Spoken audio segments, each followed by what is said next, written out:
count. But what we're trying to do at the aquarium is convince people to make good choices. We do that with our recycling, we do that with our conservation messages, and with this particular message, it's all about sustainability of seafood, making good choices for the seafood that they eat so that they can continue to eat that into the future. So that's basically what it's about. Now at the Cabrillo Marine Aquarium, we've been called the finest teaching aquarium in the world by some of our colleagues, and we're very proud of that. But what it really comes down to, everybody, is that we want to make sure that we're giving the best information we possibly can. At the Cabrillo Marine Aquarium, we don't have $1 million to give to the sustainable seafood research to find out exactly which fish or seafood for that particular time is sustainable. So we rely on partners, like many of you do in your industry. And that is the Monterey Bay Aquarium for us. We've been a partner with them since the inception of their Seafood Watch about 15 years ago. If you see, we had some Seafood Watch cards available for you to pick up. We hope you'll do that. And the Cabrillo Marine Aquarium is proudly shown on that particular card. And so we've been a partner with them for a long time. Also, our friends over at the Aquarium of the Pacific have put a lot of resources, more resources than we have at our aquarium, into telling people and doing the research to find out exactly what is sustainable and what are the best choices. And so we are partnering with them and their Seafood for the Future programs. So you can see that we've had a dedication to this particular message for a long, long time, but it's only been in the last 4 years where the Friends of Cabrillo Marine Aquarium have joined us in having the Sustainable Seafood Expo. And that's where we're going to be telling this story, and we have in the past. And this particular year, we're excited to have it at the aquarium. So with that, I'm going to give it over to Caroline. I want to give Mike a lot of credit because this was his idea to start this program at Cabrillo Marine Aquarium. We're kind of the little aquarium that could, right? That's right. So we're super excited to help host this event for the 4th year. This year we're really excited to bring the event home. We're going to have the expo at the aquarium. And what that means for us is that we hope to at least, if not more, than double the number of people that get exposed to this great idea. And it'll be fun to be at the aquarium where you can see all the exhibits at the same time, get a lot of learning in there. And our main goal is to teach people how the choices they make a difference. That you can make a difference. Sometimes it feels like these problems are so huge that you can't. But simple little choices you make make a difference.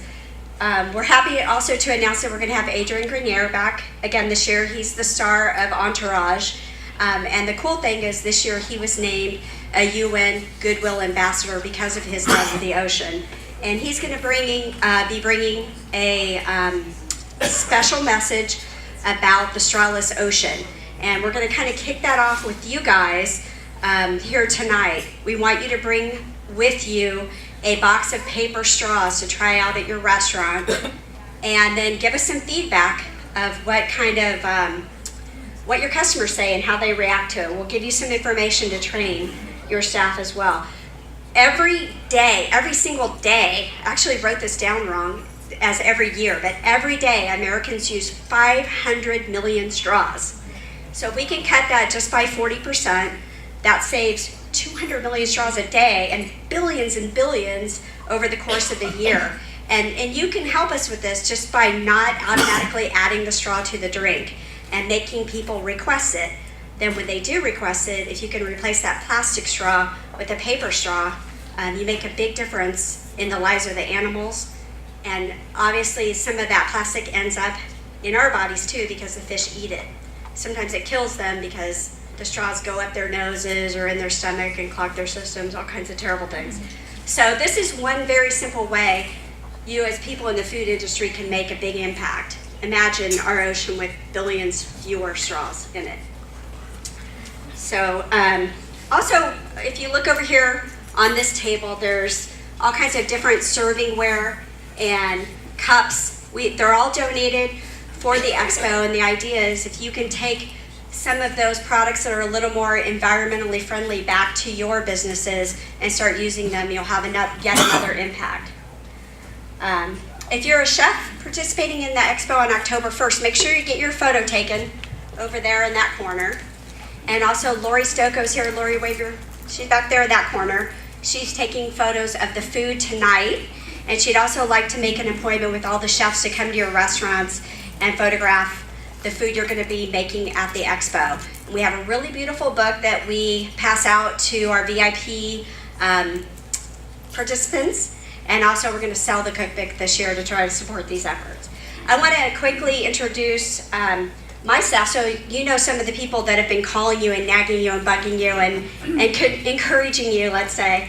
Alex, can you guys come in here for a second? Alex Cabral. She's over there. Kim Diamond, who has all the connections to the sustainable products. There's Alex. Emily, come on in here. And Charmaine. They're all working still. That's a problem. And Ed Mastro is here too. Ed, where are you? There he is. They're all over there hiding in the corner. All right. So one of the really cool things about having the event this year at the aquarium is we have a beautiful auditorium. You know, our building is designed by Frank Gehry. We have a great auditorium, and we're just going to be showing films all day long about sustainable seafood and about changes people can make to help the ocean a little more healthy. So Ed's going to be planning that, and I think you'll have some great offerings. We're all excited to hear the panel, so I'll end by thanking Wyatt and Jamie Wilson, owners of this restaurant, for all they did to make this happen and for supporting us all year long. And next, I'm going to introduce Vera Jimenez. You might recognize her from KTLA. She's a meteorologist.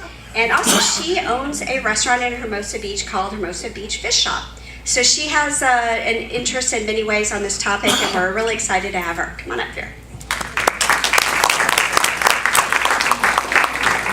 Thank you so much. It's really a pleasure and an honor to be here.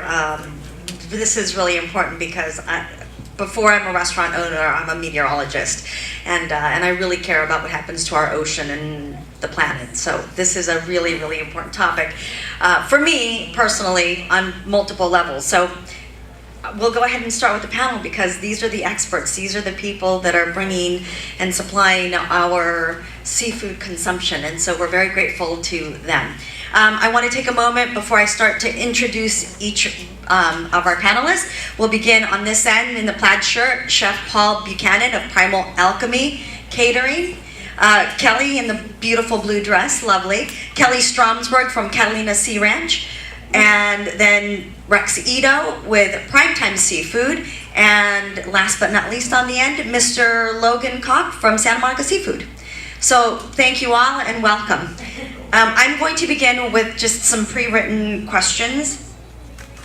And I'm hoping that maybe at the end we'll have an opportunity to maybe take a couple of questions from the audience. The first question is how, and this is not one for, well, yes, this could also be for you, Chef. How do you certify that you've caught and or sold sustainable seafood? Mr. Logan Koch, would you like to begin? Sure. Well, the way we There's a mic, honey.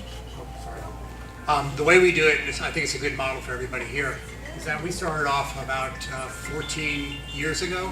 We made a commitment as a company that we were going to be going down this path. Then we did spend a lot of effort on actually going out and educating ourselves. We started attending some conferences like the Global Aquaculture Alliance conference and also SeaWeb. We've been doing that for like 12 years. Those are held in different places all over the world. And at the same time, we would always stack a trip on the front end and stack a trip on the back end. We'd go visit our suppliers. We'd go to visit potential suppliers. We'd just do country visits. So we got to really understand all the criteria that goes into selecting a sustainable seafood. Not everything is going to, sustainable is not a very tight definition. But what we wanted to do was find the best of the worst and also the best.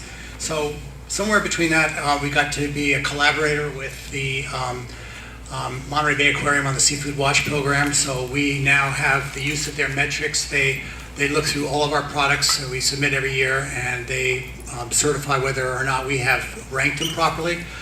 We have created a blue for ourselves because we want to encourage, not discourage, and if somebody's in the red, we want to find the better players in the red.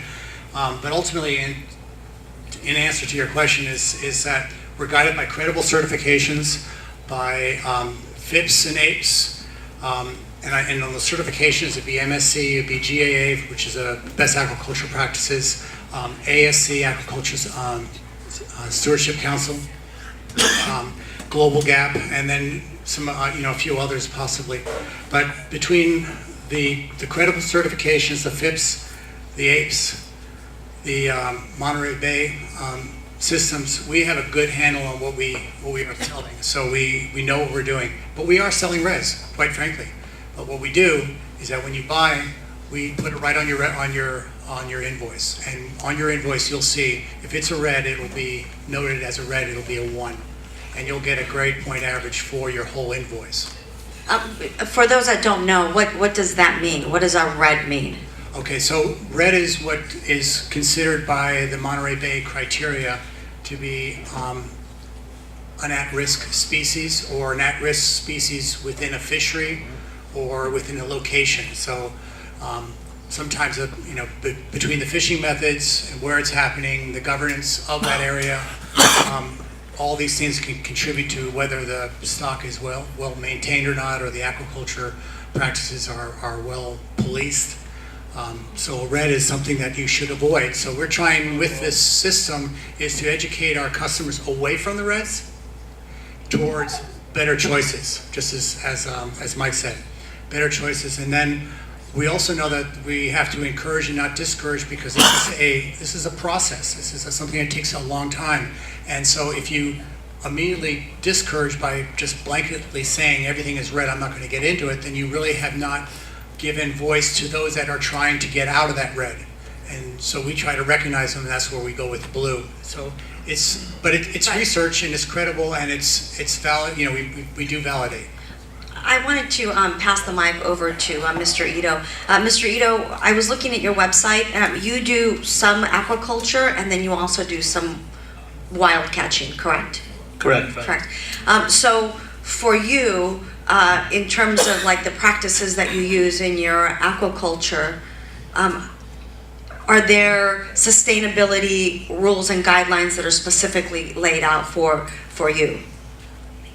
Yeah, definitely. And for example, as Logan mentioned, there's different bodies, certification bodies that will come and audit our farm. We have a striped bass sea cage farm off of Ensenada. We just received 4-star BAP. It's Best Aquaculture Practices. That was months ago, before a contract we got with a broadline distributor with specific criteria. So when you're talking, for example, Best Aquaculture Practice, to give you an idea, there's different stars to it, but a 4-star is like the highest you can get, and it basically covers when you're dealing in aquaculture, if you're growing a fish, especially if you grow it from the egg all the way through to harvest, there's many phases to it. So there's a hatchery, grow out, then your packing plant, and also your feed. So those are the 4. So like I just brought this is an example of a certificate, like a 4-star certificate, which basically they send the auditors through. They check through all your practices, all your feed, make sure your ingredients are antibiotic free, sustainable, as far as and there's levels of that as well. But again, it's very complete. It'll go through even a social audit. The BAP has a level of social auditing as well, but we also are just have been approved, and we've been distributed to Whole Foods. And Whole Foods market, for example, is very strict about everything they buy, and in fact they have a a social on how you even, your workers, how they're paid, how they're treated. If you have, if the company is responsible in a way that has charitable efforts as well. So it's a very complete review of your operation. So again, it's not now there's certification bodies in place. It's not a willy-nilly, we're sustainable. You actually have to go through third-party audits, and it's very, and I would even say that since we do a fair amount of farming down in Mexico, that some people have I've heard it a lot where, and I do support fisheries, U.S.-based fisheries, but the reality is 90% of seafood in the U.S. is imported. Right. So that's something that as far as an importing company like Primetime and also Santa Monica, that's something where Logan says you go to the countries, you visit your suppliers, you see their fishing method. What are the vessels they're using? What are the fishing methods? What's their chain of cold? All those things, because in the end, quality sells in seafood. I mean, that's just, and so we do it for, initially, essentially you do it to protect and maintain your quality standards, but it's also when the exporter is doing the right thing, by and large, they also are stewards of the ocean. And that's something that I've found over the years, that good companies are good companies wherever you go. And so that's kind of how wild and farm will filter through our especially in my business, which is we do a lot of fresh tuna. It's like very high quality, goes to sushi bars and whatnot. That's a quality that is over and above say cooking grade. So there's we've done a whole career of basically investigating and helping our different sources, and they are, believe it or not, quite responsive to the market is extremely important. And if there's awareness about protecting the environment and how the fish is captured, and whether there's bycatch issues, believe me, the fishermen will take notice and react and produce in the most, the best practical way that they can produce responsibly and sustainably. Kelly also is a seafood ranch, also does aquaculture. And Kelly, is there like one board that kind of governs the practices that are associated with aquaculture? So unlike Rex, we are a US-based company. We fall under, there's the BAP, the BAP, the ASC. Those certifications do still apply to aquaculture practices here in the United States.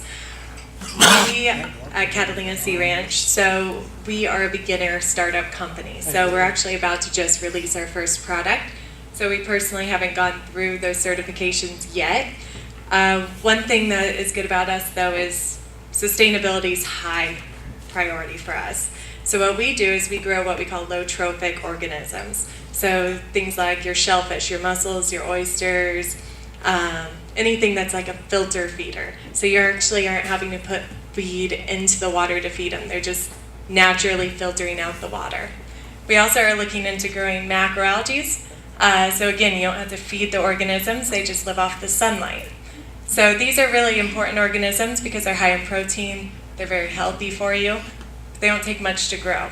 So it's essentially one of the most sustainable sources of seafood you can get. Another good thing about us is that we are actually offshore. So we're the first ones in the US that actually are in US federal waters. So that meaning 3+ miles off the coast, all the way out to 200 miles. We're located about 6 miles off the coast of Huntington Beach. So another great thing is that water is pristine. Compared to a lot of the nearshore aquaculture facilities currently in the United States, There's no runoff that hits us. So think about California. We don't get a lot of rain. So every time it rains, all that rainwater washes down your pesticides, your Oil, trash, debris. exactly. So that all goes into the water. So by going offshore, you kind of eliminate that and dilute out that water by the time it hits our shellfish. So by going low trophic organisms, and this is even if you're in doubt of even what to put on the menu, just know that shellfish is a green, according to the Monterey Watch Aquarium. So it is a very good, sustainable source of seafood. Awesome. Chef Paul, you are not a purveyor or a grower. You are a provider. So do you strictly source from sustainable? Do you have a challenge with it? How do you, as a chef, work with your providers? I've been involved. Primal Alchemy. Primal Alchemy Catering is. Bad mic. Hey, how about this? Okay, so Primal Alchemy Catering has been around for 15 years, and I've always liked to garden myself, so it's like, as much as I can get locally, farmers market. I've known Alex Weiser for years, and just going to those farmers market and building those relationships. So for me, it was important to try to find that. It's really difficult, and actually in meat, but seafood, it's a little bit better, and a lot better now that Kelly's here. We just took a trip not long ago, about a month ago, with a bunch of chefs out to see her farm, and she's right. I mean, that's pristine water. It's low impact. It's definitely a great green source, and it's something that we're encouraging chefs here locally in Long Beach, Orange County, and Los Angeles to use a lot more. And as soon as she gets up and running, I'm sure there's a lot of chefs who are going to be happy to be able to get that kind of product going, and their patience is being paid off by that was a long time to wait to get all those to the right size, but they are really delicious. I would say that I don't know any other caterers that do local sourcing the way that I do. I not only there's farms in Long Beach, but I go to the dory fleet and I can call up Scott from Westcott Fish Company and say, hey, I need fish for 300 a week from now. And you'll say, okay, we'll come here Friday morning. You can pick it up your party's Saturday. So he caught the fish Thursday night. And anybody in a restaurant that has any clue where their seafood comes from, that seafood usually is days older, much more longer than what I'm getting it. And then I'm doing the butchering myself to some extent. They may doing some part of it, and then I'll do the rest of it. But there's very few caterers that are going to do that or restaurants, because they're going to go out and they're just going to buy something that's already portioned, or have the fish company. Santa Monica Seafood, you can order a whole fish from them, and pay one price, or you could probably get a portion of fish from them, and of course a much higher price because it's labor and time, and there's a lot of waste involved. But the fish that I used for my party of 300 this last weekend was black cod that was caught right off the coast here by Scott. I did all the work ourselves, and we were just happy to be able to serve something that's a sustainable, fish that's right off our coast to these 300 people for a farm dinner. Because farm dinner, that's great. You're having a, you say farm to table, but we really walk the walk, walk the talk. We go out and we source things. I got stinging nettles out of the Trabuco Canyon. I went to Alex and all the other buddies at the farmer's market to get the vegetables. But it's a huge effort to do that, and most restaurants won't, and I wish they would. But all the chefs that are here and the upcoming chefs, you have the ability to affect so many more lives than one person. She's going to cook for herself at home, and she buys a sustainable fish. That's one drop of water in a bucket. But when you're feeding hundreds of people, 300, 1,000 people, when I fed the TED conference, I was still able to go to Scott and say, Scott, hey, I'm feeding 1,800 people. Can you catch me this amount of fish? And he did. So you have to go to the effort to find what's sustainable. And there's the aquarium at the Pacific had a Seafood for the Future program, but unfortunately 6 years ago it was really up there. Now it's kind of dying. I'm really hoping that these two over here will take the baton and use that partnership from Monterey and increase that education, because chefs don't know. They're ordering from Cisco, they're ordering from an order book or online on their phone, and they're just saying, I need this many pieces of fish for tomorrow. And I don't want them to say everything on your menu has to be green. I want you to at least start and say one item, and then expand that to 2 items, and then try to get a few more. You can't ask anybody to be 100% all the time, because it doesn't work. So that's the seed you want to plant, is like, make an effort to just start turning the ship towards sustainability and get that partnership with that person, that one fisherman, and at least try to get part of it in there. So. Thank you. I wanted to, because in the past, the idea of aquaculture and seafood farming has had a negative connotation because of what it has done in the past in terms of the pollutants that they release. For those of you that are going to be farming, and perhaps maybe for you as well, how has that education process worked for the restaurants and the chefs or the sellers that you provide to change that mindset and to say, no, this is no longer a bad thing, this is really what we need to do to be able to sustain the future?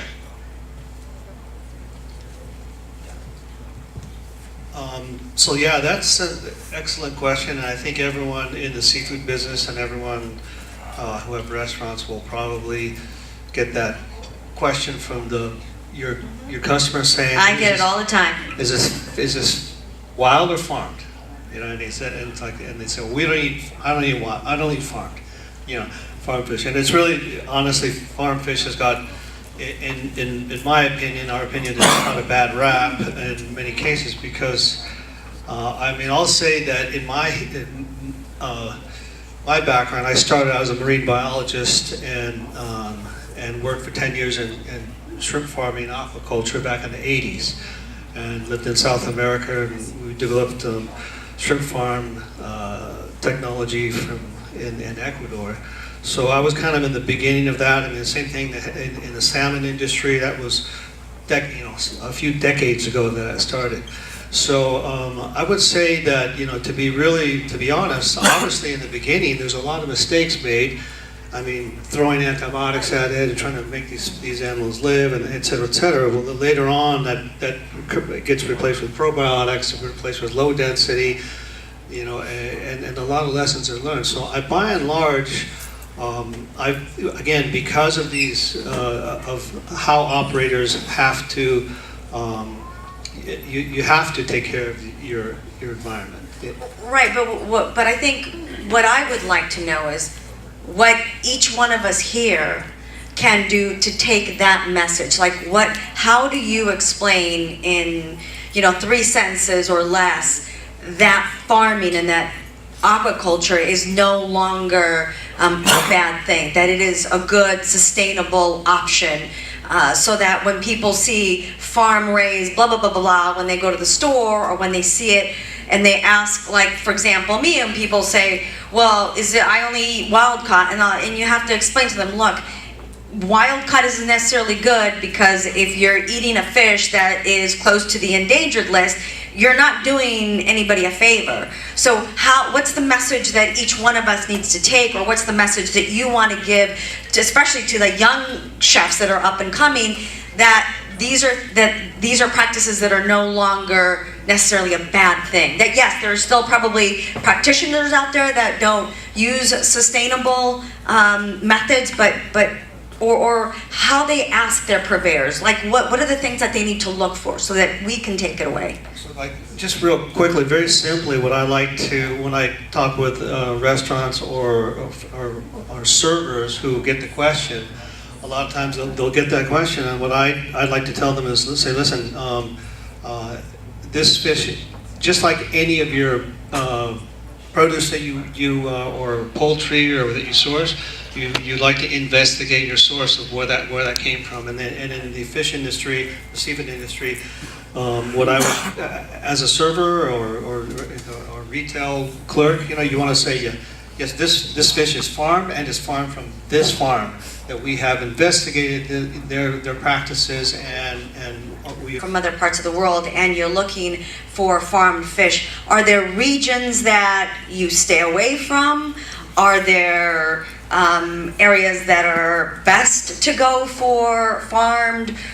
How do you navigate those waters? Well, the quick answer to that is that, yeah, there are places that we wouldn't source from, there are fisheries that we won't deal with. But I'd like to answer the first question, and I think the first thing to all you chefs and so forth in conveying the message is, one, is that everybody has to get out of that echo chamber that keeps bashing farmed fish.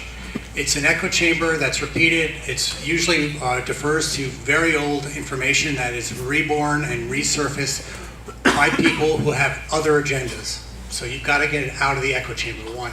Two, defer to certifications. These certifications use the United Nations FAO criteria, and the standards of those criteria are put together by scientists, by NGOs, by farmers, and so forth. So it's the standards are there are many stakeholders that put this thing together. And you can rely on these things. So if you go with an ASC or BAP in this case, and a 4-star BAP, you're miles ahead. So that's, I think, the way that you convince your customers that it's time to start using aquaculture products. And here's the other fact. We're 5.5 billion, and in 27 years, we're probably going to be over 10 billion people on this earth. And we have no growth in the last 10 years on wild fish. And this is a great, healthy protein that is grown in the most efficient way compared to beef, chicken, all the pigs and so forth. So to think that, to say I'm not going to eat aquaculture or I'm going to avoid it and push them into meat is just wrong. To say I'm only going to eat wild, just as you said, and the thing is endangered, or even if it's not endangered and it's a well-managed fishery, there's just so much that can be had of it. We need to encourage aquaculture. This is one of the pioneers doing it in offshore. We need a lot more of that. But that's my message. Get out of the echo chamber. We do have a near crisis with food on this, and aquaculture is the way out. And there are good, credible standards that are out there to rely on and trust. Kelly, you wanted to add something? Yeah, pretty much just what Logan was saying. I mean, our population's ever growing. Wild capture is, plateaued off. And aquaculture is growing, and it is going to be the way that we're going to feed ourselves in the future. And if you take a cow, for instance, they're releasing 70% carbon emissions. They're one of the most carbon emission animals ever. So if you take a steak versus, a shellfish or striped sea bass, it's not sustainable. Take organisms like shellfish and kelp that actually absorb excess carbon, help ocean acidification. So you're actually helping out the ocean by eating those animals. I was going to say, I think the main takeaway is for all of you youngsters that are coming up and going to be working in the food industry is if you see farm raised, don't shy away from it. Do a little bit of research. Very quickly, do one of you want to tell us where we can find those certifications, or where we can? Is there like for us as a restaurant, we use the Aquarium of the Pacific, the Monterey Bay Aquarium, and we also use Aquarium of the Pacific, and that's kind of where we figure out what fishes what seafood we can use and what we can't. Is there a certification, a place where they can go for this? You ask your purveyor, and then if you want to really verify or that's true, then you ask them for the certificate or at least the number. Then you can go online and you can look up the number. But to go online to like GAA and look up all the available farms and all that, that's too granular. It's too far down on the deal. So you just ask to see the certification. Okay. Also, if you go on the Seafood Watch website and you look up a species, they will have now, because they benchmarked some of these certifications, there is a second page behind it. So you get your list, let's say, of all the different shrimp. You can go farmed, and then it filters it down. You can look at that, but then you might see another tab up there. And if you go there, it'll talk about the certifications. And then there you are. It'll help you there. Perfect, awesome. So there's your resource. Very quick, you want to stand up? How do we reduce, panel, this 90% import of fish, seafood, being imported? I'll take that because I'm That's kind of huge. yeah, I'm That's kind of huge. struggling with this right now. So we gotta start pushing our regulators, our FDA, our councilman, our president, as much up the food chain as you can on that, because one of the things unfortunately holding things back here in the U.S. is regulatory and just space. A lot of people with nice houses that have oceanfront property don't want to see mussel boats out there pulling up lines or a giant fish cage out their back door. So start trying just to educate everyone, all the way from your regulators to your politicians to just the general public that have waterfront property, how important it is that we start bringing it home. More More aquaculture. yeah. Okay, very quickly, I wanted to find out from each of one, especially from Chef Buchanan, what is the best undiscovered fish that is plentiful and should be offered at all restaurants? That's a really loaded question. We use the black cod because it's in season all year. It's off our coast all year. But if you really wanted to get down to it, I don't really know if the numbers and the analyzing of it is as accurate as it should be. I mean, I'm so critical about the things that we have, and I know I can only do so much, but I know aquaculture has to stay here. But it's not what you're eating, it's what you're eating ate.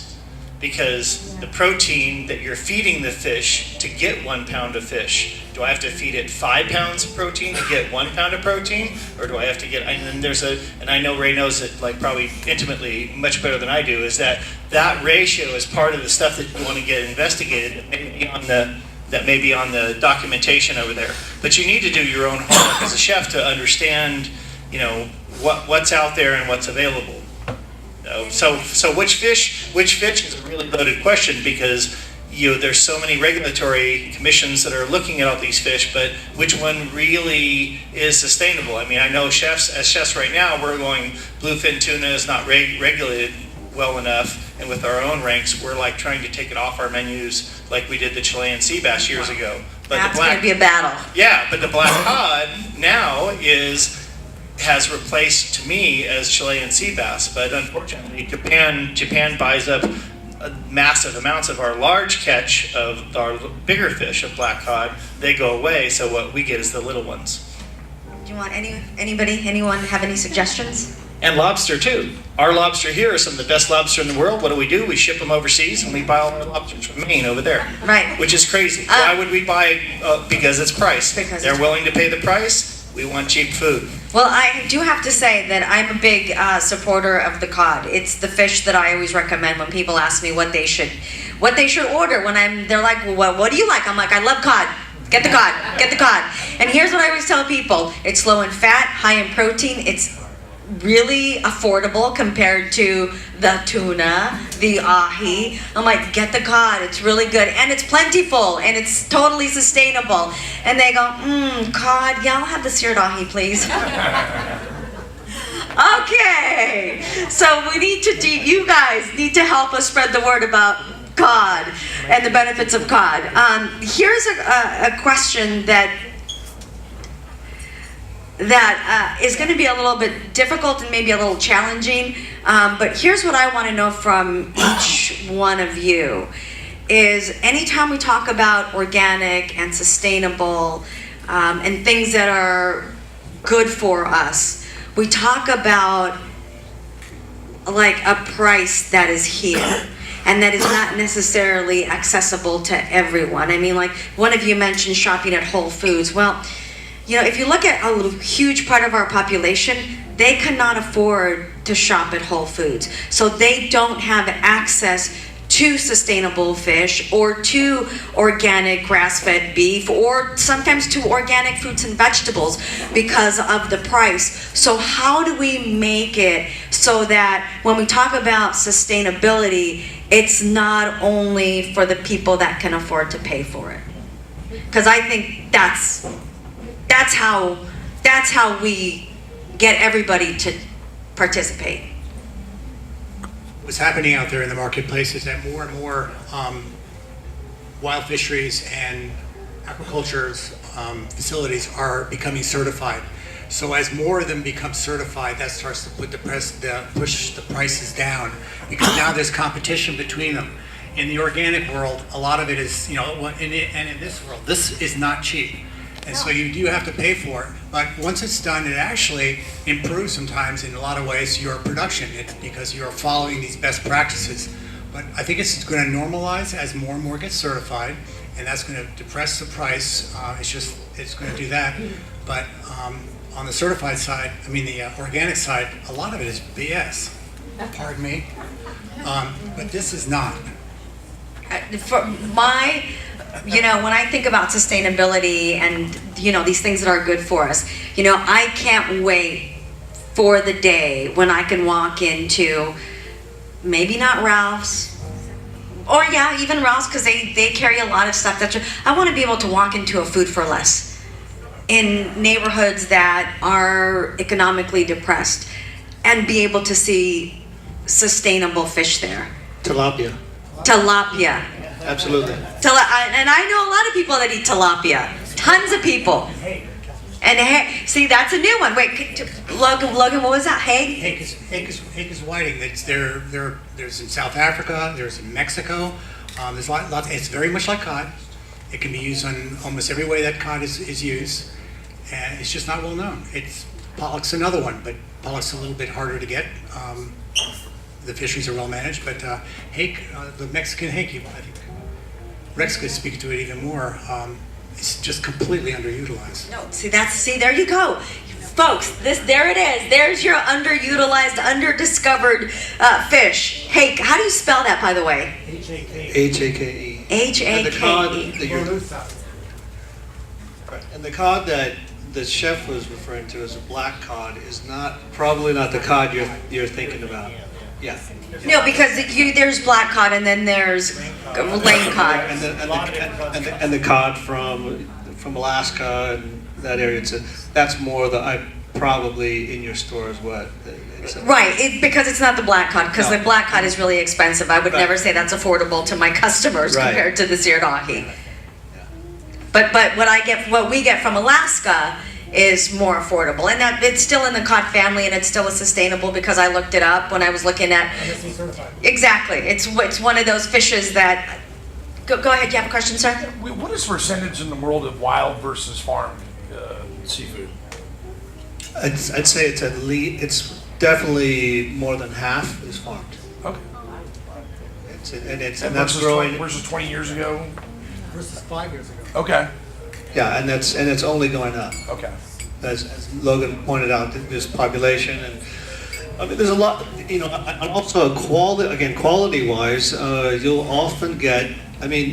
What Chef is referring to as like day boat catch fish and that kind of thing is.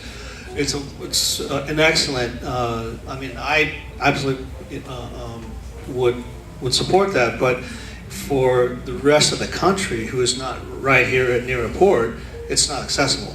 And so, when you're talking about seafood quality, there's so many people that I think we've all spent our careers making sure that people have a great seafood experience. And a lot of people have said, yeah, I don't eat seafood because I got sick on it or something like that. And that's what we want to avoid. And one thing about farm products as opposed to wild caught, even though wild caught sounds better, in actuality, the reality is in industry in producing fish. If you can imagine, like our farm down off of Ensenada, it's a few hours from LA. 30 cages in the water with fish that's growing in beautiful, pristine waters. It's an excellent product, and it's something that people don't think about when they think about when they say, I want to eat wild fish. Well, wild caught fish, especially as they mentioned, is a lot of times on trips that are 1, 2, 3 week old trips that our boats are out. And not to say that fish is bad. I mean, it all depends on your onboard handling, your chain of coal, and that kind of thing. But you can imagine comparing that fish that was caught on a 3-day trip that was caught at the beginning of the trip as opposed to the last fish on it. So you have different varying qualities on a vessel coming in, as opposed to a farm where we get the orders from our customers, send it to the farm harvests to order, and that fish is controlled harvest, processed, boxed, and it gets to the customer with an exceptional shelf life. And you end up having a better seafood experience. So it's, when you talk about wild and farm, think about the actual logistics of wild fish. It's the boom cycle, they caught fish, they didn't catch fish, the boat broke down. There's a lot of variables to that just are eliminated in aquaculture. And just to kind of follow that, so if a boat goes out for a week or 2 or 3 weeks, what is the handling of that? Is it just kept cold? Is it IQF? Is it what do they do on those? There's a lot of different methods. Okay. Yeah, I mean there's boats that freeze the fish coming right out of the water. There's and then fresh, and especially in our business in tuna, there's different methods of catching tuna. So there's a quality that we purchase is a type of fishing called long lining, which in some circles they don't is not looked favorably because there's a potential of additional bycatch with that. But in the quality end of things, a long line caught tuna, as opposed to say a hand line caught tuna, has exceptionally better shelf life. If you were going to say there's this fish that must absolutely be had wild caught, or is there one particular fish that you think if it's not wild caught you shouldn't eat it, or does it matter? Not everything's farm. Yeah, tuna. Well, no, but I mean, Yeah, but not the big ones, right? I mean, smaller ones, but not. yes, but what I'm asking is, for people that are trying to stay, if people have the choice between farmed and wild caught, there are some fruits and vegetables that you should eat only organic, and then there's some that don't really matter. Like if you're gonna have a banana, does it really matter? Because you're gonna peel the skin away, not a lot of pesticides. But if you're gonna have a strawberry, you better eat it organic because it's exposed. So is there any kind of differential like that for seafood? Like the omega-3 content, is it different, Yeah, you in can farm absolutely versus manipulate wild caught? the omega-3 ratios of the fish. It's just like doing an omega-3 egg. Because that's what I would ask is there a difference in the omega-3 content versus a wild caught versus a farmed Yeah, product? Salmon is pretty dramatic. I mean, because every single farm has different feed, and they are feeding them protein. Whatever the protein is in those pellets. It could be chicken protein, it could be seafood protein, it could be a lot of different things. But the wild one, like Ray says, you don't know where the fish has been. At least in the aquaculture, you know where they've been. They're very, very regulated. So there's benefits on both sides, but salmon is one of those things where we have a lot of wild salmon and we have a lot of farm salmon. But some of the farm salmon, they don't like them because the practices weren't great or didn't have good press, but I think they're getting better. But there's still probably very few fisheries out there that have really fantastic feed that they're feeding their salmon. I mean, it's going that way. They're getting to put it on paper, but I mean, if you really looked out there, you'd probably be tough to find places that aren't feeding chicken protein products to their farm salmon. There's not a lot of salmon fisheries out there that are feeding fish protein or shrimp protein or some kind of seafood protein to their salmon. So you have to do the research yourself, and you're never going to get a perfect world. But just trying salmon is so accessible by everybody that is one thing that we should really target. It can be really farm raised very, very easily. It's just what you're feeding it. If you can just change what you're feeding it, still make it economical, then that would be a great fish and great source of protein for us. Does anyone else in the, sorry. Did you have the question about wild fish that you shouldn't eat because of environmental contaminants? Like, for example, some river fish, Yeah. some Great Lake fish, and all that kind of stuff. That is true in the EPA and the FDA have two different levels, two different standards on many of the environmental contaminants based on the prevalence or probability that you don't want to eat some river fish or near shore fish, estuarine fish, because of the contaminants. You need to reduce that. If it's more from an offshore or from a farm, like a barramundi or something like that, then that probably won't have as much environmental contaminants. But I think Rex might know better than that. But that is an issue. What about whitefish? Because I haven't seen whitefish Lake whitefish? I haven't. I mean, we used to serve it all the time, and I haven't seen it in years. We have plenty of it. Do you? Okay. Well, I just wondered if that was one of the fishes that was affected by that. So I don't know. Because the Great Lakes being more polluted or something. I don't know. Yeah, that's not what's knocking it out. It's okay. more just Popularity. the fishing. I think just the fishery in general and the management. I just wanted to talk a little bit about how precarious and how quickly things can change. For us, 3 years ago, we were able to get mahi-mahi pretty readily available. And now, there's a couple of stores down in San Diego, and, we all kind of talk, and it's like mahi-mahi is difficult to find. And so just in a matter of 3 years, because a lot of restaurants are now using mahi-mahi, and it used to be a relatively easy fish to, and just in a short period. So we need to always keep watching the list and being really careful about what we get, because we can wipe things out very quickly. We can wipe out species very quickly to the point where they're almost on the red line. Is there anything that you guys have seen to go very quickly from one's? And exactly mahi, for that example, is you also have to keep in mind that the ocean is it's cyclic.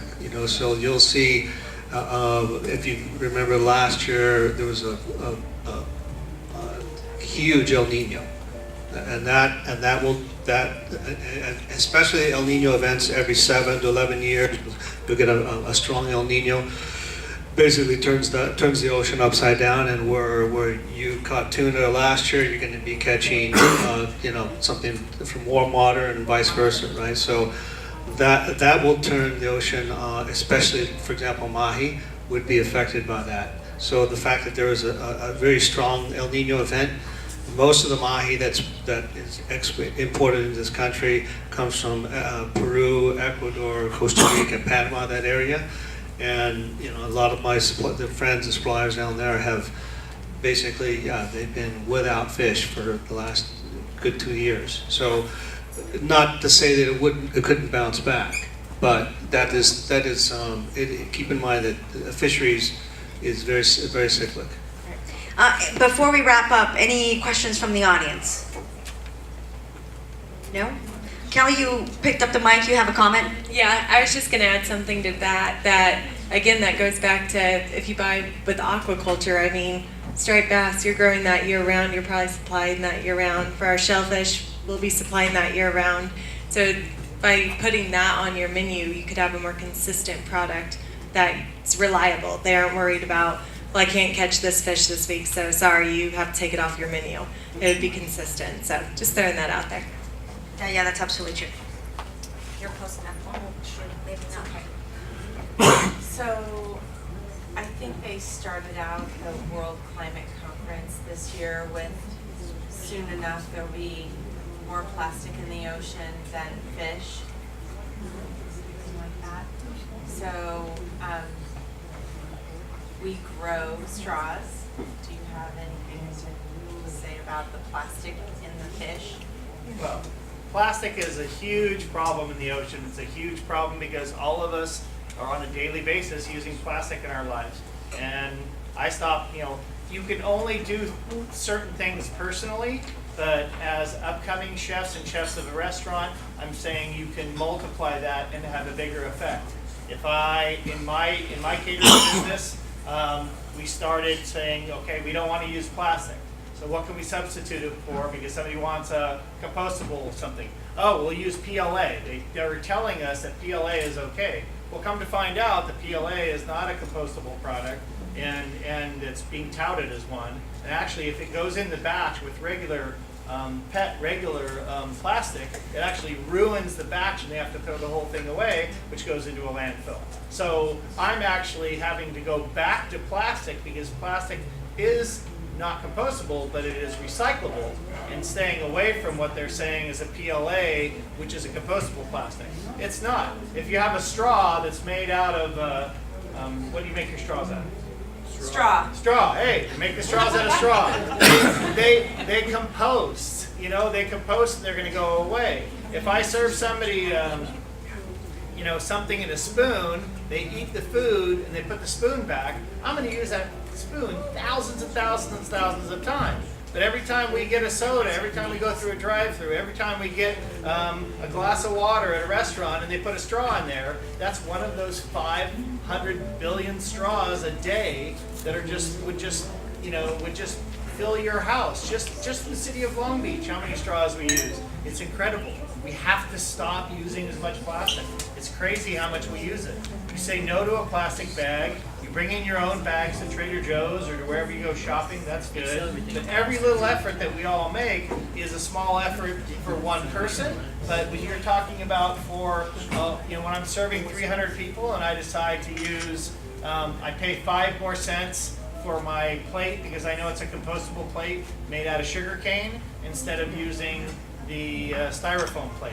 So we don't use styrofoam, we don't use plastic straws, we got rid of them off our bar. We've used paper straws that are colorful and still are fun for events. We've used some of your straws, and then the bamboo ones are a little bit tougher, I think, for the bamboo ones, because the bamboo ones will break down eventually, and it's more of like a reusable straw for personal use. Like if you're using a straw every day, you like it, but you know, when you go to a restaurant, I think the only reason to have a straw is for a girl not to mess up her lipstick. You know, but really, you know, is your glass not clean? Why do I need a straw? I don't need a straw in here. If I have to worry about your glass not being clean, then I shouldn't be eating in your restaurant.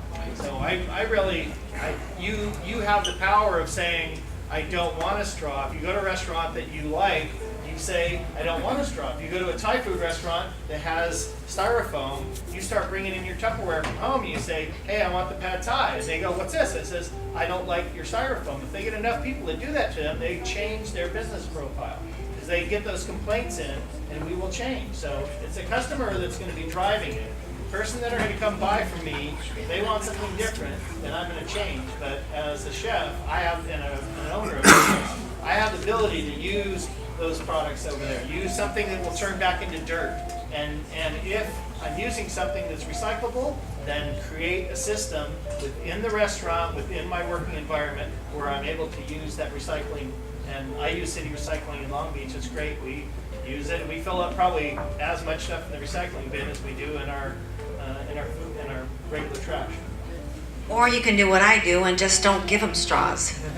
So we are part of a campaign, for those of you that are interested, with Heal the Bay that's called Strawless Summer. And so we don't normally give our customers straws. We've always kept the straws in a different area, and if they specifically want a straw, then they can help themselves to a straw.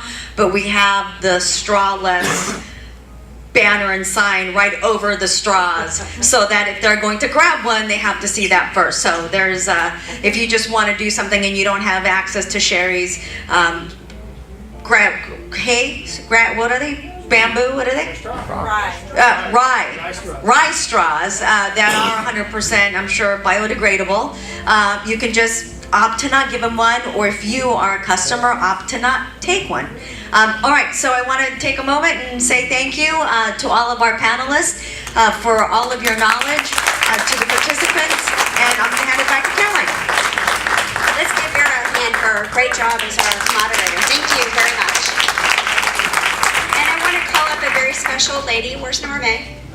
Please come up here.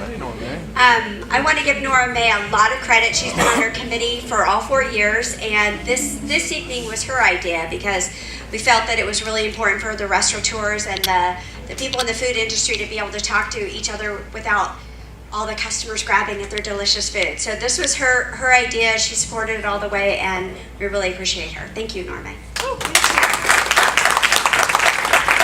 So as we can all see, this is a very complicated issue that we're all facing. But the good news is that we have a room full of very knowledgeable professionals, and they are our purveyors.